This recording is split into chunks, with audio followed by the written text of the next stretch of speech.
அக்கா துணியெல்லாம் வேற வலிச்சு போட்டுக்கிறேங்க்கா, மடிக்கணும்க்கா. ஒரே ஒரு ஹெல்ப் மட்டும்க்கா. என்ன பண்ணணும்? கூட மாடக்கம் செஞ்சீங்கன்னா நல்லா இருக்கும். ஏன்னா ஒரு ஹெல்ப் பண்றேன். என்ன பண்ண போறீங்க? உனக்கு பேச்சு துணைக்கு ஆள் வேணும்ல.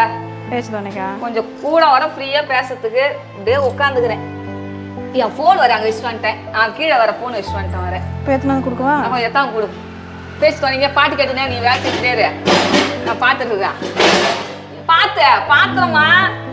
பாத்திரம் தான், பெரிய பாத்திரம் தான். என் ஃபோன் எத்தனை வா. எத்தனை வந்து கொடுக்குறேன், நீங்க ஃபோன் பார்த்துன்னு உட்காந்துருங்கண்ணா. ஓகே. இருக்குது பார்த்தா நம்ம தான் வராமே இருந்துருக்கலாம் போல வந்து. அக்கா அப்படிமா ரீல்ஸ் வச்சு தரவா? அது நான் வச்சுக்கிறேன். சீக்கிரம் வேலையை முடி, மேலே முடி. பார்த்து வச்சுதான் நான் பார்த்துக்கிறேன். இவங்களை துணைக்கு கூப்பிட்டா நம்மளை வேலை வாங்குறாங்க. ஐயோ ஐயோ.